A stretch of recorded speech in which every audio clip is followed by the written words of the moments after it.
Hello, welcome back to the channel. Today is day 5. I think I said that last time, but this is the real time. Day 5 of my Christmas card challenge or Christmas card series. This is the last one because Christmas is almost here. This stamp is a Woodware stamp. It's called Funtime Gnome, and you get the gorgeous little gnome hanging off the Christmas bauble. You get 2 different leaves, which I'm obviously playing with right now. I'm going to convert this over to do it by hand very shortly because it makes it so much easier. I'm using a mini Misty.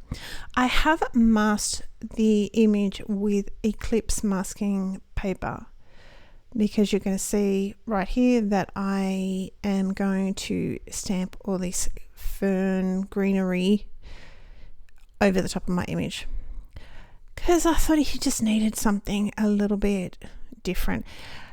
Now, I have not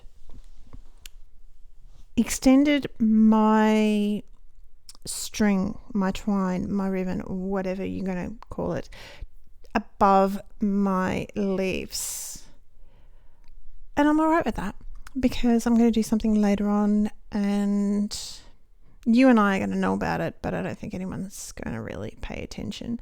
So most of my greenery in this are going to be G94. Later on, I am going to bring in G82 and G94. Can we just pause for a second that I actually remembered to do my whites before I did anything really else? Let's ignore the fact that I started doing the greenery. Let's ignore that. It's okay. It's all good. I did my beard. I do totally forget my nose. Just do that beforehand, okay? Do that beforehand. It's all good. So I have C3, C1 and the Catalyst blender just to soften my little half circles or half little crescents, or squiggly lines. That's just going to soften them down right here. I do actually bring a tiny little bit of the C5 and C3 just in the very corners where his nose hits his hat and where his beard hits his shoes. Okay. I use a stippling effect on, or technique on, his pom-pom because I felt like it. On the Christmas bauble, it's going to be a combination of the blue-green clearly and orange, yellowy orange. I am using, you can see there, the BG94, BG18, BG32 and BG11. Now, as you can see, I do speed this up. I am quite a slow colorer, I think.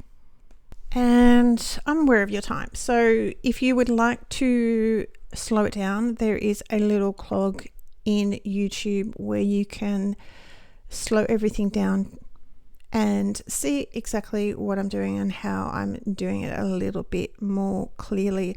Just make sure you're muted. Volume off because I'm going to sound really, really weird. Okay. I have left a reflective shadow on the bottom of that.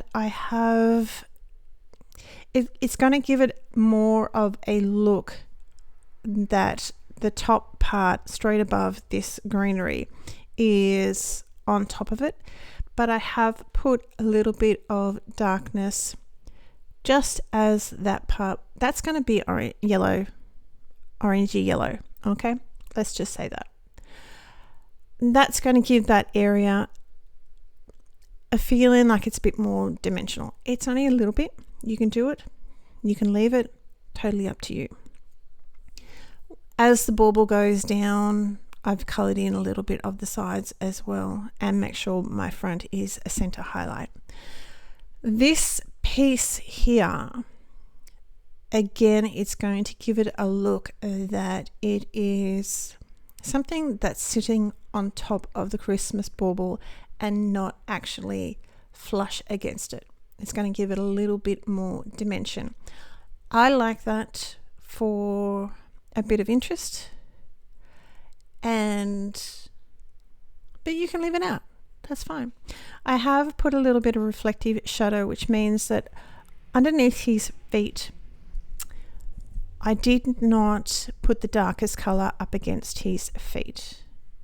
That's just what I like, to separate the two images. Even though they're two different colors, I just like it. And I think that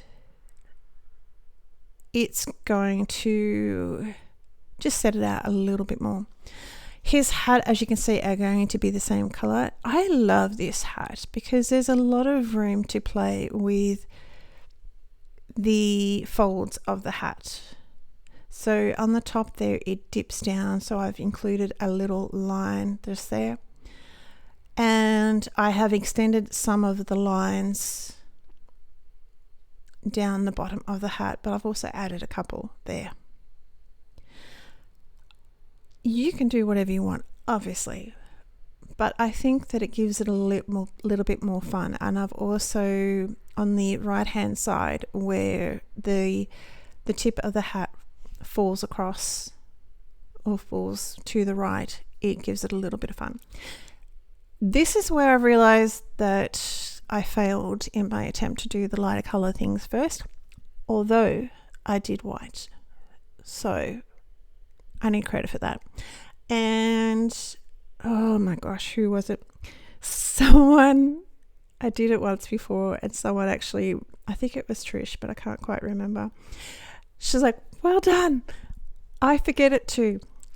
Do your whites and do your light colors first before you hit anything dark, especially if you're going to do red, especially because that baby grabs it like nobody's business. The warm greys that I use are just the W5, W3 and W1. Now, I was umming and ahhing about his hand. Probably going to do him a little bit different, but it's not going to make a big deal that I've used W5 on it. My reds are R59, R46, R24 and R22, just for his little mouth and the hearts, because hearts have to be red. They have to be red. For my orange, yellowy, orange, it looks pretty much orange. We have YR09, YR05, Y19 and Y15. Again, especially with the reflective, leaving that gap. This one's not reflective shadow, but leaving that gap between the top layer where my yellow orange is and that bottom blue green. It's going to give it a little bit of, like it's a bit of material sitting on the top. I think that's what it looks like. And I will go back over that with Y19.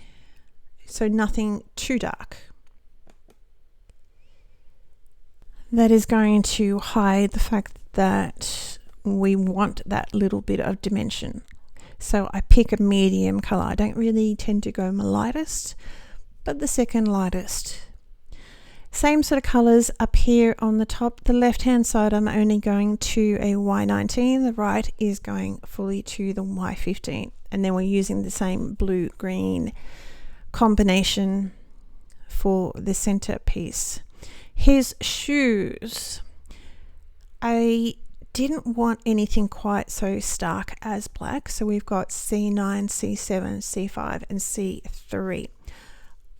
I do go over the center of it. I'm leaving a gap right down the middle, but the center of it I do go over one time with a C3. Everything else goes over twice. This will leave a lot more of a stronger contrast and a highlight. I personally don't like it when there's a really strong highlight in some situations. You're going to see that I use a white gel pen later on to give my Christmas baubles a strong highlight, because this is also going to give the impression that it is shiny. This is my G82 and 94 that I've just used flicks going from the center of my stem outwards. I have not gone over the part that I originally colored with the the G94. And I've just flicked out and I've left it there. A little bit of white highlights. I've put a tiny bit on his shoes, but before it is fully dry, I've tapped it off or smudged it. So it's still there, but it's smudged. I'm trimming this cardstock down. This is going to be 10 centimeters. I had to think about it for a second. 10 centimeters by 14.4 centimeters, and raise him up with a little bit of foam. And the last thing I'm going to do is just put some gold stickles. Now, I am not doing my 5 that I usually do, because quite often I'll do 3 in the top, 2 in the bottom. I'm not. I know, shock horror. And that is my card for today. I hope you're well. I hope you have the very best of Christmas. I will see you very shortly and have a great time. Bye.